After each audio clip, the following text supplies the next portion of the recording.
Everybody's worth more than the worst thing they've ever done. Our actions can never fully define us as a person because there's a transcendence in us. It's because we're made in the image of God. There's a divine spark in us that can never pin us down to you or that action. Welcome to the Onegirl Revolution podcast. I'm your host, Kate Bryan, and I'm really honored to be here this week, especially with this story I'm about to share with you. I'm always honored to sit and spend time with these women, but this is a woman that I feel like I've followed my entire life, and I couldn't do this incarceration and women series without including her. But before we get into this week's episode, please subscribe to the Onegirl Revolution podcast on Apple Podcasts, Spotify, Stitcher, iHeartRadio, YouTube, or wherever you listen to podcasts. Please follow us on Facebook, Twitter, and Instagram at Onegirl Revo. Subscribe to us on YouTube at Onegirl Revolution, and check out our website, onegirlrevolution.com, for more podcast episodes, videos, and more. On this week's episode of the Onegirl Revolution podcast, I am so honored and excited to welcome the Sister Helen Prejean. Sister Helen is the first nun that we've ever had on this podcast, so she's a revolutionary in that way. But I think she's most well known for her journey with one man on death row, which became the best-selling book and award-winning film, Dead Man Walking. I remember seeing Dead Man Walking when I was in fourth grade. It was probably a bit mature for me, but my parents had seen it and felt like it was an important lesson for their children. There are many facets to the Dead Man Walking story, but to me, it's always been a very human, raw, eye-opening, and thought-provoking story.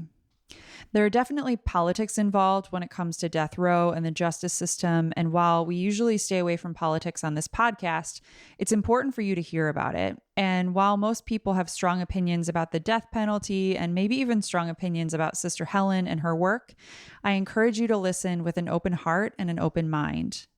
The world is a difficult place right now for everyone, and I don't think any of us have any of the answers, but we're all on this journey through life together.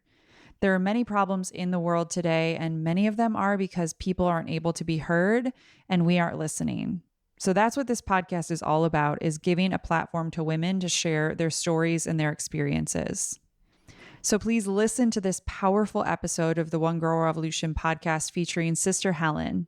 In this episode, Sister Helen shares stories from her childhood and how she decided to become a nun.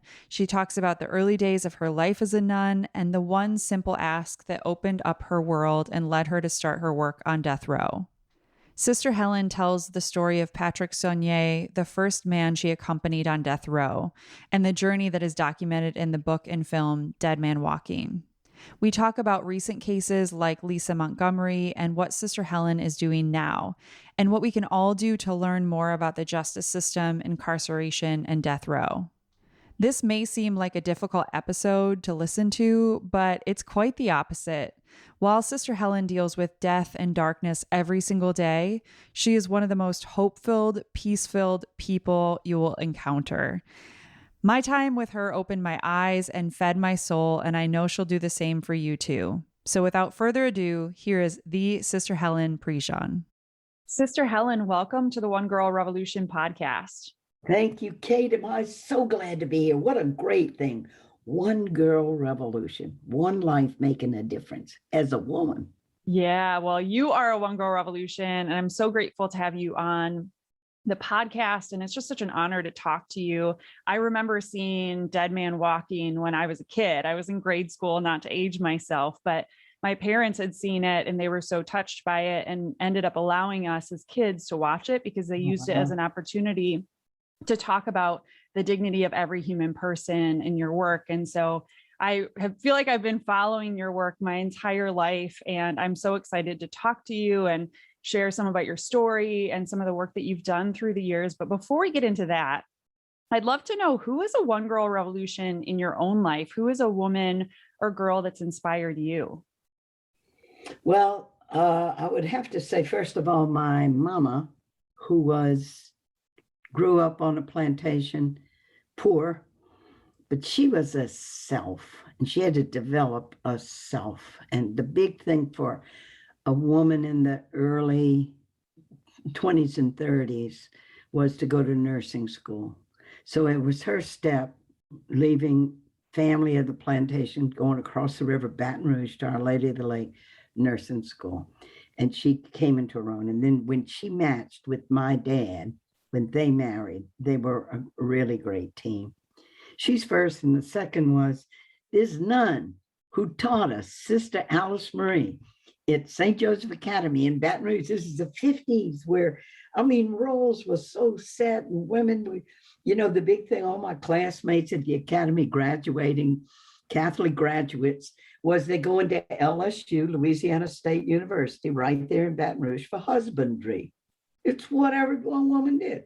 Yeah. But not me. I joined this sisterhood of nuns who, especially with the reform of Vatican II, began to really, Vatican II was a reform in the Catholic Church from being obedient to superiors to finding your way and taking initiative and launching change in the world. And so that's kind of it in a nutshell, but I'd point to those two women. Yeah, two amazing women who I know have inspired you throughout everything that you're doing and still inspire you today. And I'd love to hear a little bit about your early life. You shared a little bit there, but did you always want to become a nun, or was that at what point did that kind of come about in your life? Well, by the time I was in high school, and I could see all around me that you get married. And I mean, it was fine. Like, I had a happy family. But it was this thing of being able to take initiative is also a way that I wanted to connect a deep spiritual life. I wanted to have a deep spiritual life. I wanted to be in touch with the divine spark that's in us, of this capacity for infinite knowledge to know truth and infinite love. And I wanted it to be in a way that was not circumscribed in the molecule, if you kind of mixing around with a little science. Molecule of a married family. And the spiritual impetus was really important. I mean, because the spiritual thrust in us is that when you're really close to God and the divine spark in you, there's energy and happiness and fulfillment and peace. And we all have to search for what that is. My best image for it is to get our boat out to catch a current. See, because we have these leanings, these desires, I think I want to do this, I think I want to be this. And when you're a young girl, that's all in potential inside you. Oh yeah, one day you want to be a rock star, another day you want to be a saint, another day you want to, but when the boat hits a current, that current is always in history. It's real people. It's deciding on a major in college that we're going to take. It's taking a definite path and meeting certain people there, and then to see what gets unleashed in us. And there are a lot of dead ends. I mean, we go and we think it's going to be, oh, this is going to be a great wave, and it ends up, it fizzles. And how do we know when something fizzles? We lose energy. We begin to be kind of depressed, sad. We think about it. It doesn't give us light in life. And so then we know that's not it. And we have to search. So it's a search. It's not just handed to us. Oh, here's your wave. Catch this wave. And this is going to be your life. You got to really try things. Yeah. And you never know. I'm sure when you first entered the convent, you never knew all the different ups and downs and twists and turns that your life would take, that it has so far. And so we just never know where life is going to take us. And sometimes you just have to take that leap. So there are a lot of people. You always have to take the leap, Kate. You always do. It's true. So there are a lot of people that are listening that probably have ideas of what nuns do. And I know every story is different, but when you first became a nun, you were working with marginalized populations. I know that you are still today in a different way. Can you talk about just the early days before you started getting into the work that you're doing now? Oh, yeah.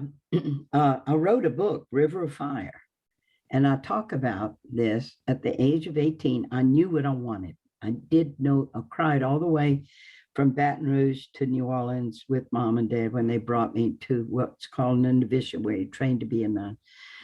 because I thought I'd never be in my family's home again. It was very rigid. It was very, very strict. When you became a nun, you wore a habit. You were in a cloister. You didn't come out except to do your work, like to be a teacher or whatever. And it was a life very strict, which was, I was never going to make another decision in my life. So this is in the 1950s. This is what it meant to be a nun in the 50s. Your task, your calling was to obey your superiors. Strict obedience. So you're not using your own initiative at all. In fact, holiness was described as the opposite. You leave selfhood behind. You become obedient. You become an obedient, empty vessel. And that's how you become holy. So that's the life I entered. And then, as I mentioned a little earlier, in the 60s, the Second Ecumenical Council happened in the Catholic Church, which was a reform movement to give to lay people in the church, the people of the church, initiative that God is in each of us, that the Holy Spirit's in each person, not just in the superiors. And our sisters took that revolution very seriously, and there was a change. But I did not awaken to practicing my faith as being with marginated people until my 40s.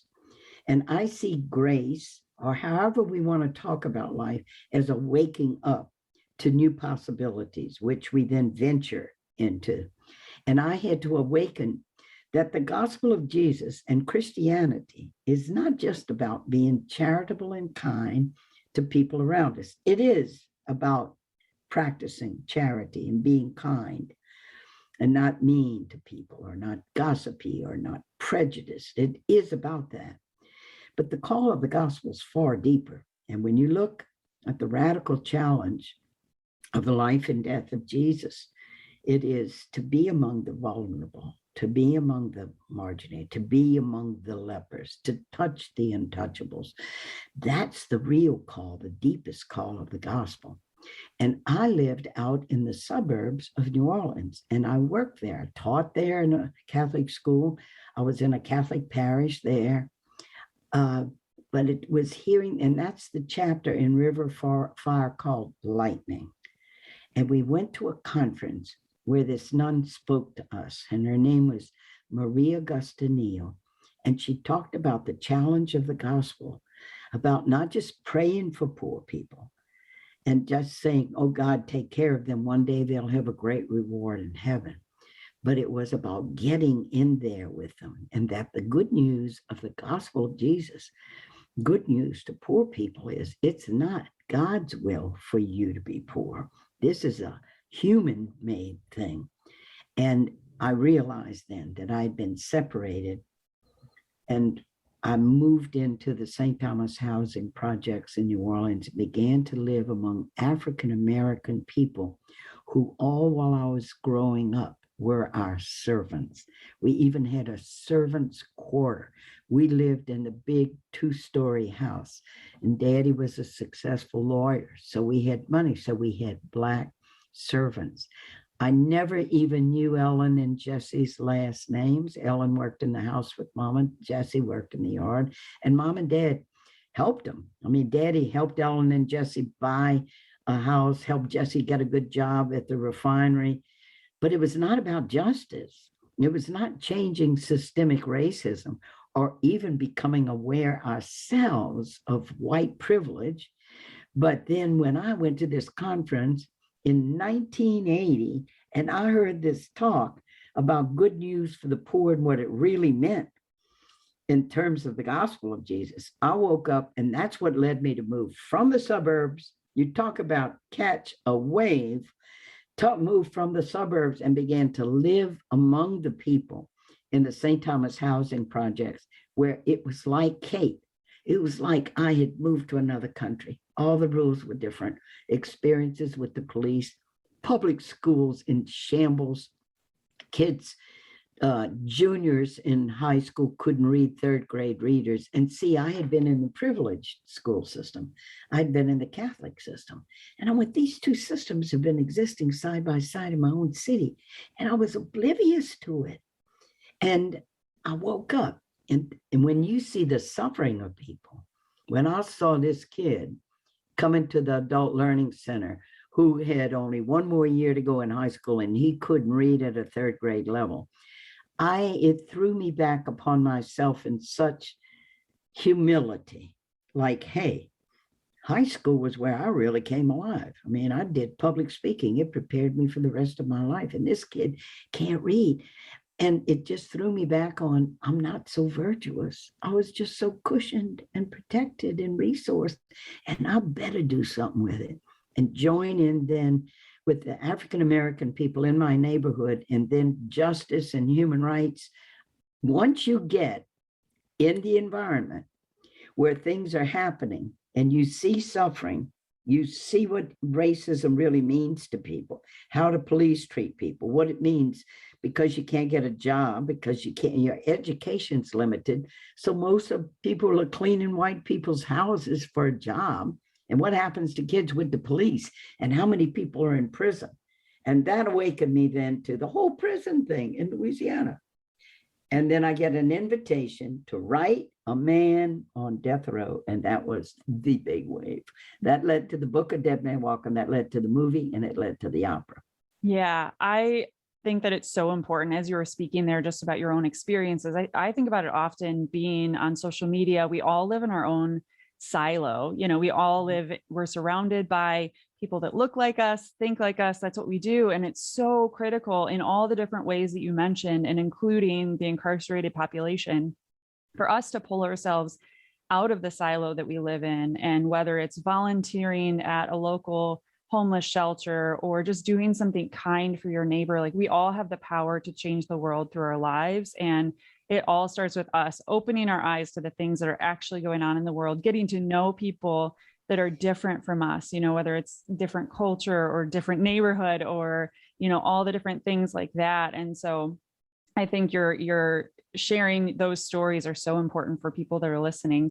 If you're enjoying this episode of the Onegirl Revolution podcast, you can see more about the lives, struggles, hopes, and dreams of incarcerated women in Onegirl Revolution's The Girl Inside on YouTube. The Girl Inside is a short documentary. It's only 10 minutes, so not a huge commitment, that features the stories and voices of 5 incarcerated women at Cook County Jail and an academic storytelling class that changed their lives. The link is in the show notes. Please watch and share The Girl Inside today. And now back to the show. I want to ask you about this ask where you got involved in death row and getting to know different people and walked alongside them with Patrick Sonnier. What was the ask? Was it that you were going to bring him some comfort, that he was just lonely and you were going to write him some letters back and forth? How did this begin? Yeah, that's just how it began. Like, hey, Sister Helen, you want to be a pen pal to somebody on death row? This was in 1982. I didn't even realize, I mean, we hadn't had an execution in Louisiana in 20 years. There'd been a moratorium in the whole country on death penalty. Nobody was talking about death. I hadn't even noticed that the Supreme Court had put back the death penalty a few years before I wrote the letter. I think I'm only going to be writing a letter. And so, you know, would you write to somebody on death row? Well, I'm immersed now in poor and struggling people. I understand about prejudice. I'm beginning to understand about systemic injustice and so many things. So I say, yeah. So I write the man, Kate, you know what the problem was? He wrote back. And there was an encounter. See, when we encounter a real other human being, even if it's in a letter. So I write, he writes, I write, he writes. Then I realized, well, Angola, where the prison is 2.5 hours away from New Orleans. I could drive in the morning, go visit him. So, but to visit in the prison, you got to go through this whole rigmarole. So it was a simple question he asked when he sent me the visitor forms. He's so excited. Somebody's going to come see him. And he said, well, look, I'm a Catholic and you're a nun. Would you be my spiritual advisor? And I fill in the form, yes. I have no idea of knowing, Kate, that 2.5 years later, that I'm going to actually, the only one that could stay with him and walk with him into the execution chamber is going to be his spiritual advisor. And that's the role I had taken on. And so that is what really changed my life, because it's all legal. I think 90% of the people in Louisiana, it's one of the Deep South ex-Confederate states, wherever there was slavery, the Deep South states, there's this deep racism built into the systems in the South. 90% of people in Louisiana were all in favor of the execution of Pat Sonnier. It was just like I was entering into this whole thing. And I wrote about it in River of Fire, walking with him into that room where they killed him and actually watching him. In fact, I have it, in fact, it's the prelude of River of Fire. And it goes like this. They killed a man with fire one night. They pumped electricity through his body until he was dead. His killing was a legal act because he had killed. No religious leaders protested the killing that night. It was done in the dark of night behind prison walls, but I was there. I saw it with my own eyes. And what I saw set my soul on fire, a fire that burns in me still. And now here's an account of how it came to be in the killing chamber that night. There's a saying from Latin America, what the eye does not see, the heart cannot feel. And when I came out of that execution chamber that night, it was 1984, the first thing I did out there in the dark in the parking lot, coming out of the prison, was I vomited. I threw up.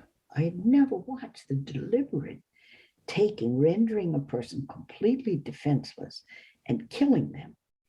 And from that moment on, I knew I was a witness, because the execution of human beings, over 1,500 people we have gassed, electrocuted, lethally injected, in the early days hung, and nobody's seen it. It's secret. There are only a few witnesses. And I realized I had plummeted into this place and I was a witness. So I have to tell the story. And that's why I wrote Dead Man Walking. Now, there's a really important part when we are looking at this issue of the death penalty, and it's what did he do? Who are the victims? Who did this man make suffer? Don't tell me about his human rights and how sad or bad it is for us to do this. He deserves every single thing he gets. The favorite biblical quote going around on the thing is eye for an eye. He killed, he loses his life. That's simple justice. What about the victims? And Kate, I had a wonderful resource when I wrote Dead Man Walking. You never would have heard of the book, and there never would have been a film. All the way when Tim Robbins was working on the film of Dead Man Walking, he kept saying, and it was true, the nun is in over her head. And I knew nothing as I went down this road with this man. But what about the victims? And Pat Sonnier and his brother, in cold blood, had killed 2 teenage kids. David LeBlanc was only 17, Loretta Bork only 18. And they found these kids' bodies in a harvested sugarcane field, and they had both been shot in the back of the head.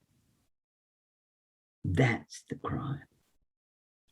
And when I was writing Dead Man Walking, in the first draft of the book, I was so in the human rights and how we shouldn't be trusting the government to kill anybody. And Jason Epstein, my editor there, first time author, he's working with me, saying you wait far too long to talk about the crime. Nobody's going to read your book. They're going to say, well, she's a Catholic nun. She believes in Jesus. She believes in forgiveness. They're going to forgive it. They're going to expect every platitude out of your mouth. You, in the first 10 pages of this book, have got to show the crime. You have to show the horror of it. And your reader needs to know your own moral outrage at what has happened to these kids, which I did. I redrafted the book. And then I had to also, when he looked at it, I didn't know what to do with the victim's family when I first started getting involved. I just thought they're so angry, they're so hurt. the last person in the world they're going to want to see is a spiritual advisor to go give spiritual comfort to one of the men who killed their kids. And I stayed away from them.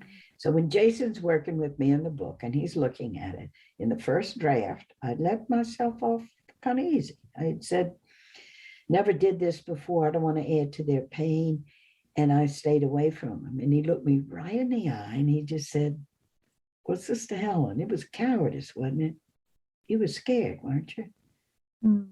I said, well, yeah. He said, look, when you write your book, don't just take people with you in the peaks of the waves where you do it right. Take them in there in the troughs of the waves where you make mistakes, because then they'll trust you as a writer that you're human and you admit your mistakes. And it was a big mistake. And it took a while. But finally, then I formed a relationship with the father of the boy who had been killed. And he is the real hero in Dead Man Walking, because he talks about his journey of his only son, his beloved son, and the anger and the desire for vengeance that was eating him alive, and coming to a realization, I'm possessed by this anger. I used to be a kind person. I used to love people. I'm losing it. And the way he put it to me, and I have this in the book, he held up his hand like a stop. And then he said, they killed my boy, but I'm not going to let them kill me. And I learned for him the real meaning of forgiveness, which is not to condone, oh, you kill my son, it's okay. Not to condone, but simply not to let your own life be taken by the anger and the vengeance inside you. Forgive means to give before, not to let the hate overcome you.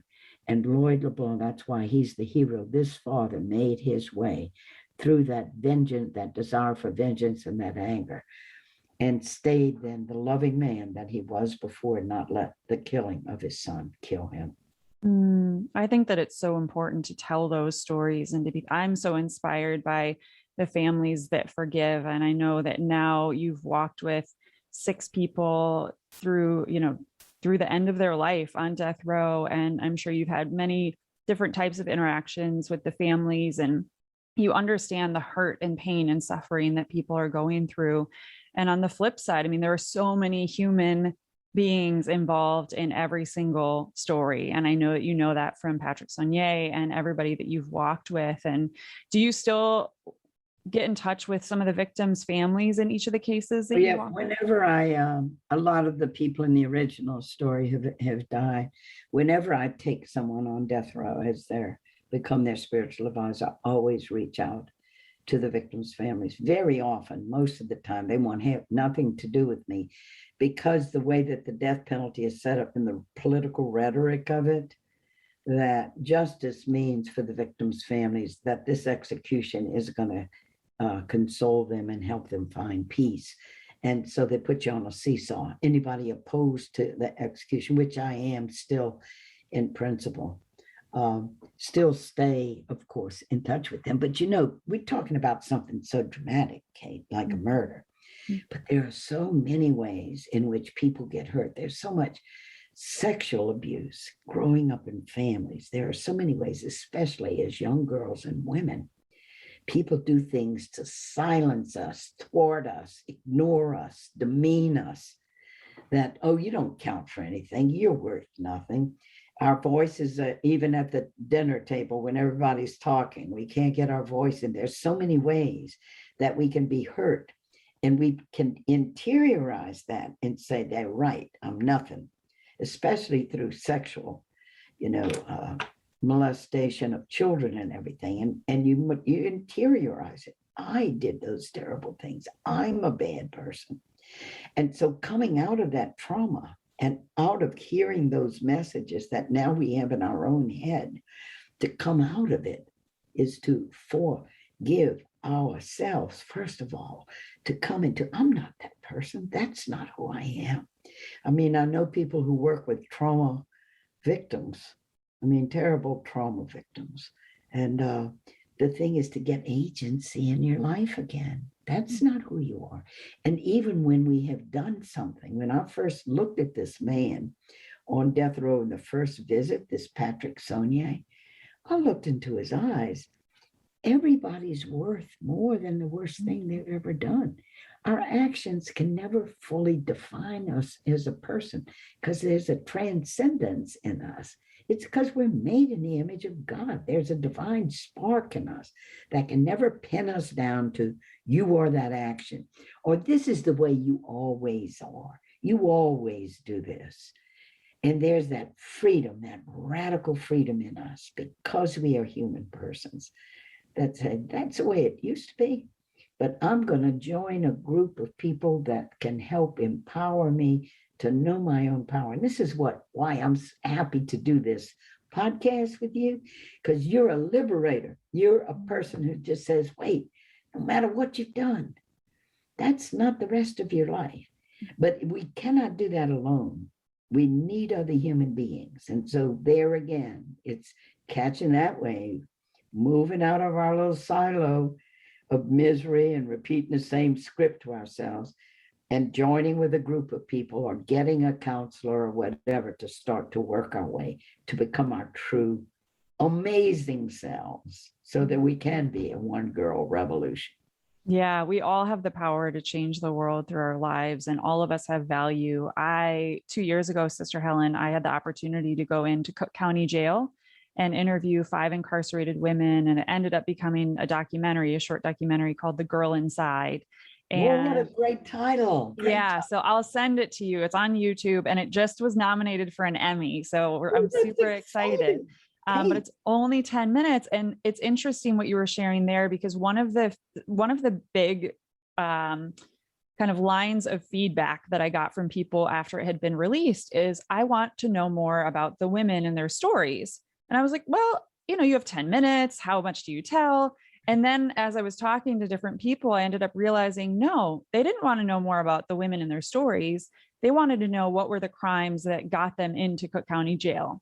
Sure. And I think that that's so often what we see in the world, where we want to judge people by what we think that they are. We want to judge people instead of actually getting to know their stories. And that's why I wanted to have you on. And that's why I'm doing the series on incarceration and women. Women are the fastest growing population in jail and prison, as everybody who is listening to this podcast knows by now, because I just keep repeating it and actually peeling back the layers and saying, who is this human being and what have they been through? And one case that I really want to ask you about, and I know that you weren't walking with her, but Lisa Montgomery, who was executed. And that story, Sister Helen, it just absolutely tore my heart apart. And it still does, because, at the outset, you read what happened, what she had done, why she was incarcerated. And that story alone is horrifying. But then you start to learn her actual story, her life story, and what had been done to her, the trauma she had gone through. And my heart just absolutely broke for her victims, for her, everybody who's involved. And there's just so many facets to these stories, and we need to talk about it. Oh, absolutely. See, what often happens to women in the legal system is almost all the women who do commit crimes have been abused. And like those who killed their abusive husbands, for example, I'll give you one, and it showed up in Lisa's story too, is they wait for a moment when the one who's beating them and abusing them, when he can't fight back. So they wait till he gets drunk, and then they set the couch on fire, the bed on fire or something. And where that catches them in the legal system is intentionality. You plan this, you waited till he was drunk, and then they throw the book at women. More now, they're learning to bring in mitigation during trials. First of all, even fetal alcohol syndrome of what happens to your brain, that women who had parents who drank and so forth. Lisa Montgomery's story is the absolute of abuse of what happened.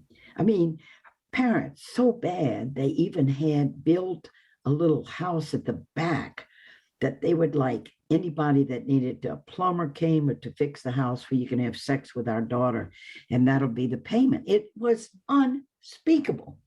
Then she did an unspeakable crime, cut the baby out of a pregnant woman and took it and claimed to her husband that she had had a baby while she went shopping. Unbelievable stuff. That's called mitigation. that really was not presented at her trial. And then the vagaries, part of the cruelty. She happens to have former President Trump as the president who has complete prosecutorial power to seek her death or not. It's one of the broken parts of the system. 8 days, when they told Lisa, I know the lawyers who were working with her in the last days, her death date was pushed back to 8 days before President Biden became president. And when they told her the pushback date, she kind of looked away and said 8 days. In 8 days, when Biden was president, it would have saved her life. But she happened to come under former President Trump and Attorney General William Barr, who killed 13 people in 6 months' time because they could. And that's the huge danger of giving over to government authorities who are biased, ignorant, limited, to have that complete power. And that's what happened to Lisa. And her lawyers are still grieving her death. And they're really getting help. These lawyers that work with people and try to save their lives, that anybody's life should have been saved by mitigating circumstances. But her jury never heard all this. And they didn't have that chance then when they were going to sentence her to death to hear the complete story.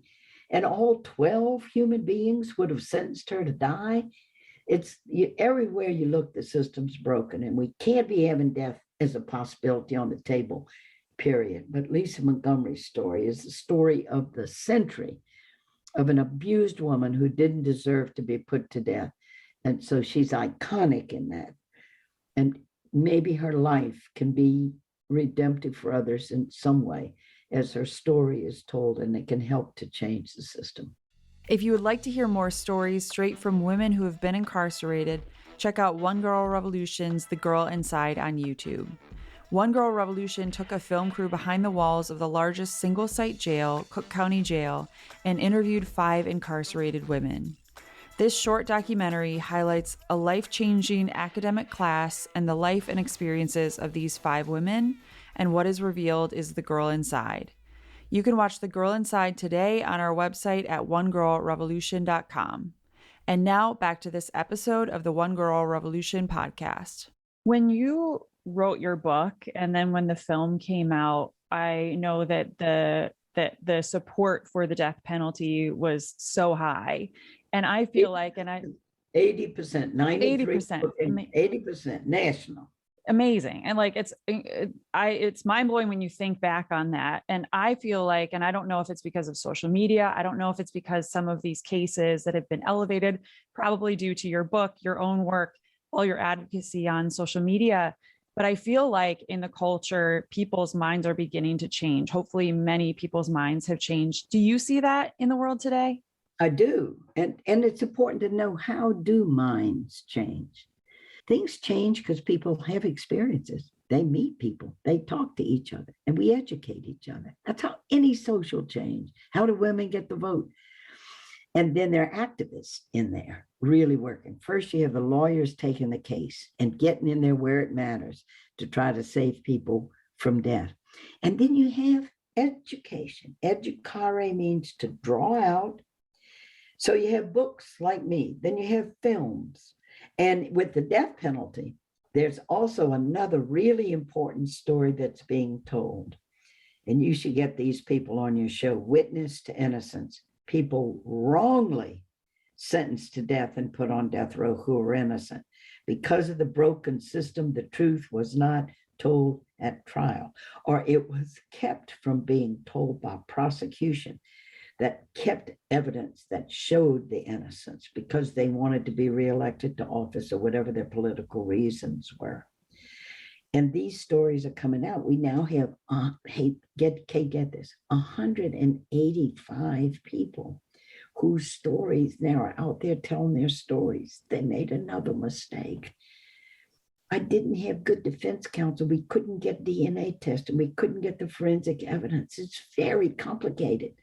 When you go to trial, it's supposed to be an adversarial way of coming to truth. Prosecution presents, defense presents, and prosecution blocks. In over 90% of all these cases of wrongful being sent to death row, it's because prosecution blocked essential evidence that could have persuaded the jury, at least not to kill them, or even not to find them guilty. And so what happens is stories come out. Your podcast is going to people and they're listening to the stories. The key thing is that we have to listen to people who have different experiences from us, who can take us there. And then it's our imagination and our own good human hearts that go, wait, that's not fair. The thing about the death penalty is in 93, when Dead Man Walking came out, people weren't even thinking much of the death penalty. It was just signed, sealed, and delivered. They do the murder, they deserve what they get. And then you don't have many people going in to witness those executions to come out and just say, wait, is this really what we want to do? Stories are told, imaginations, then people are brought there through the story, and they change, and we can see it happening. We're on where the wave is about to hit the shore to end the death penalty. President Biden will certainly end the federal executions. And look, that's a decision of one person. But the consciousness has been changing all along. And then the wave's ready to hit, and it completely hits the shore. It can't happen soon enough. The suffering of people on death row. And then that just moves us into all the people who have been incarcerated for long, long years because they did drugs, nonviolent crimes. So we're waking up on that too. We're changing things because we are an alive society and we're people with good hearts. American people have good hearts. Give them half a chance to be educated, to wake up.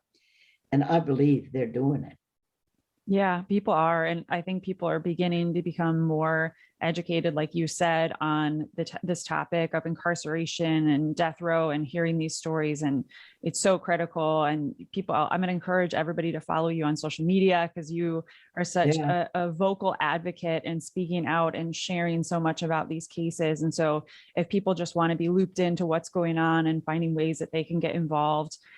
Sister Helen, I want to ask you, how has your work on death row changed you? I'm sure that it's just opened your eyes in so many different ways. I can tell you one thing, it changed right off the bat. As soon as I moved into the St. Thomas housing projects and began to work for justice, I made a decision. I'm only going to meetings that where we're talking about real stuff and changing the world. There's a lot of ways you can get involved with groups and go to these meetings and stuff. So I streamlined what I did, what I engaged in. And then the other big thing it changed in me is whose company you keep, who's the community you hang out with. And so I hang out with the lawyers, good friend who works in Guantanamo to, for the human rights of the people that have been incarcerated. They're often without charge for years, tortured. And with these lawyers, often I give talks to the public defenders in states who take the case of poor people and defend them. And then I'm with religious people who really make a connection between their faith and justice and being involved. Pope Francis is a great guy. I mean, the way he describes what Christians ought to be is that we need to be field hospitals out where the wounded and the hurting people are. So they're with immigrants, they're with people in prison, they're with people. Now there's food, there's hunger, there's problems with people. Get in there where it counts. English as a second language, to tutor people, to learn the language, because how can they be a citizen without that? Can I put in one little commercial? Yeah. This is a free commercial? Or do I have to pay you to be in this commercial? It is your time. There is no cost. You can say whatever you want, sister. This is your time. Here's an invitation. This is an invitation to people in high school and universities that we have designed an interactive module where the students take the first 4 chapters of Dead Man Walking and read it and take journal notes on it. And I have journal prompts to go along with it. I do an introductory Zoom with them before they do the book. The silent reading of the book and taking notes is the heart of the experience. And then I do a closing live Zoom with them of interaction about what they've read and where the book took them. And it has the victim story in it too, of Lloyd LeBlanc that I mentioned to you. So what happens is it's got to be the professor or the teacher that invites me. And you go onto my webpage, it's www.sisterhelen.org. Go to the menu.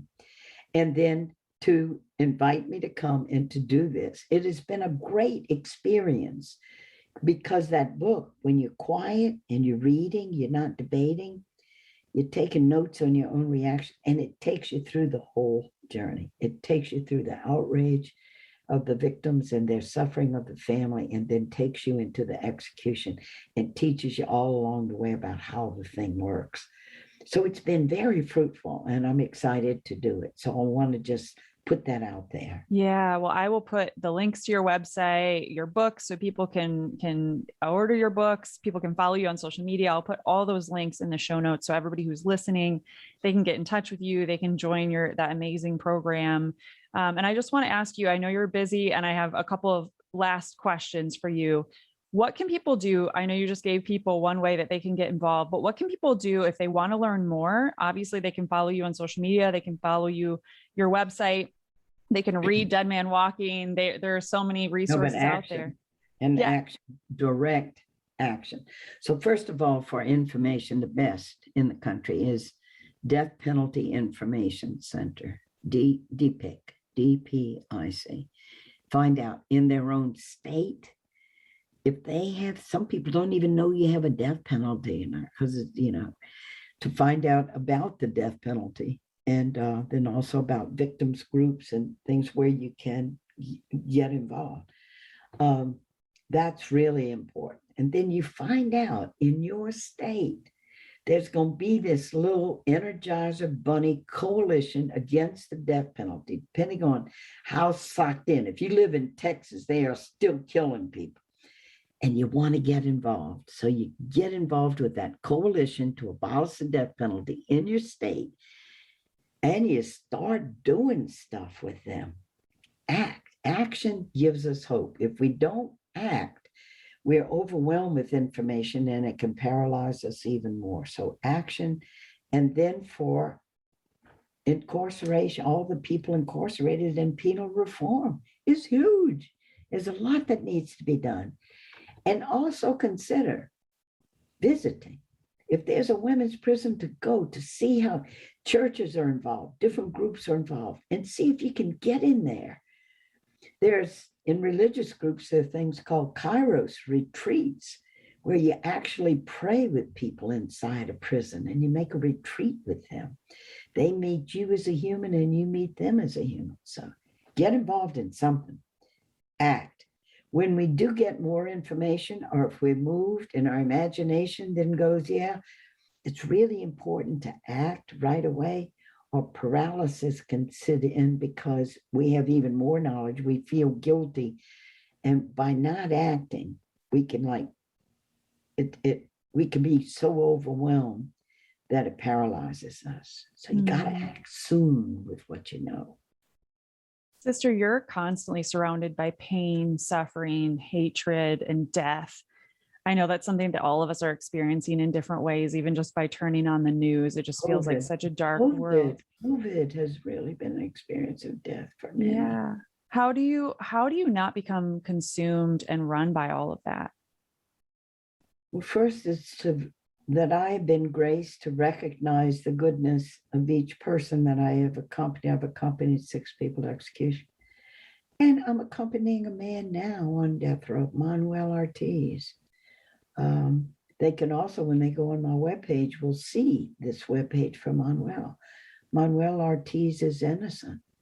And his own courage, he's going on 29 blooming years, where he's just been through another summer of humid, terrible heat in his cell. 29 years, and he is not broken. I, I call him my Nelson Mandela. He's innocent. He's still on death row in Louisiana. And that keeps me going. I may feel like, oh my God, will we ever change this and all that? And then I visit with him and I see his courage. I call him every week. I'm calling him today. We have a phone call today, every Wednesday. I'm going to be hearing his voice today from his cell. And to be in his presence helps keep me going. And then, of course, as spiritual beings, we pray. We go to that deep place in ourselves where we're in the presence of the one of truth, the one of love, the creator being, where we didn't make ourselves. We are what you call contingent creatures. And we stand in the presence of all that is deep and true, to listen to it within ourselves. And that takes me, then it renews strength. Meditation for me has got to be a daily practice, like drinking from a deep spring, going to a quiet place in my soul where I can be present to the deeper things of life. And then so that you can keep peace, because you have stuff coming in at you all the time that could just make you so depressed and sad. And then that little spark, that spot of that we can call the presence of God. Some call it just being present in the oneness of the universe and the wholeness of the whole universe. If people are not comfortable using the word God, a number of people aren't. Wherever that spot is, to be present there, and then to know that we then have the power, have the courage to do what we're called to do and to get out there and do it. Sister Helen, because the focus of this podcast is on women and girls, I always end this podcast on one question. So I'd like to ask you, if you could leave women and girls around the world with one message, what would it be? That every time when you wake up in the morning, no matter how impossible it sounds, to say, I am an original creation in the universe. I am made to do something great in the world, which only I can do. Get in front of the mirror and say that to yourself, no matter how impossible it is. And then put it to a tune, put it to a melody and hum it through the day. The power of music. I feel like I want to write that on, I should write that on my mirror with my dry erase markers. But Sister Helen, I am so grateful for you coming on the podcast. Thank you for coming on the Onegirl Revolution podcast. And thank you for all the great work that you do. Hey, thanks, Kate. One girl, one revolution. I love it. Please follow us on Facebook, Twitter, and Instagram at Onegirl Revo. That's the number one girl, REVO. And you can find more information on Onegirl Revolution at onegirlrevolution.com. That's the number one girlrevolution.com.